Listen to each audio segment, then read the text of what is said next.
हरियाणा के शासन हो चाहे प्रशासन हो, एक डायलॉग बड़ा गूंजता था और उस डायलॉग की आवाज जब प्रशासन तक पहुंचती थी तो प्रशासन में एक प्रकार से ये मानिए कि हड़कंप मच जाता था। आपको याद है शोले फिल्म जब सिनेमा घरों में लगी थी और वहां पर जो गब्बर का रोल अदा अभिनेता कर रहा था जो, तो वो जब बोलता था कि गब्बर आ जाएगा, सो यानी कि अपने बच्चों को सुलाने के लिए माताएं बहनें उस वक्त ये कहती थी कि सो जा नहीं तो गब्बर आ जाएगा। यानी कि ये डायलॉग अब अनिल विज के समय में खूब मशहूर हुआ कि अपनी जो त्रुटियां हैं वो पूरी कर लीजिए, नहीं तो अनिल विज आ जाएगा। लेकिन अब पता नहीं ऐसी क्या कहानी दिन प्रतिदिन होती जा रही है कि अनिल विज अब अपने नाम यानी कि जो एक्स के ऊपर उन्होंने कैबिनेट मिनिस्टर लिखा हुआ था वो हटा लिया है। अब जब वो हटा लिया है तो यानी कि कुछ ना कुछ तो अब होने वाला है। वैसे ये सिलसिला शुरू नायब सिंह सैनी के सीएम बनने के बाद ज्यादा शुरू हुआ। जब नायब सिंह सैनी की ताजपोशी एकदम से होती है, नायब सिंह सैनी उस वक्त प्रदेश अध्यक्ष थे, फिर उनको सीएम बना दिया गया, यानी कि वो सांसद भी थे उस वक्त। हालांकि अनिल विज कहीं ना कहीं सीनियर भी थे और वहाँ सीएम के लिए डिजर्व भी कर रहे थे, लेकिन उनकी जगह नायब सिंह सैनी को बना दिया गया। वहां से वाद विवाद शुरू होता है। अनिल विज गुस्सा में तैस में आकर के वहां से चले भी जाते हैं, जो मीडिया के अंदर में खबरें चलती हैं। उसके बाद उनसे आपस में जो वाद विवाद था, रुसामनाई थी, वो आपस में कर लेते हैं और अनिल विज मान भी जाते हैं।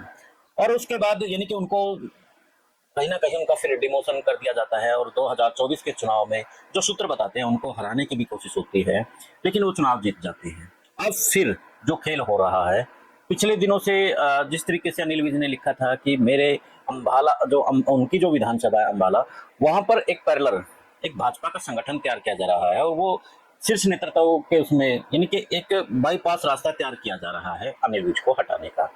अब शायद अनिल विज खुद इस चीज को सम्मान अपमान से जोड़ रहे हो, वो अपना अपमान यहाँ महसूस कर रहे हो और वो अब नौबत यहाँ तक आ गए हो कि वो पार्टी छोड़ने के लिए कहीं ना कहीं अब तैयार हो गए हो। मन यानी कि हो सकता है ये, अभी उन्होंने कैबिनेट हटाया है तो कल वो इस्तीफा भी कहीं ना कहीं विधायक पद से भी दे सकते हैं जब ऐसा होता है।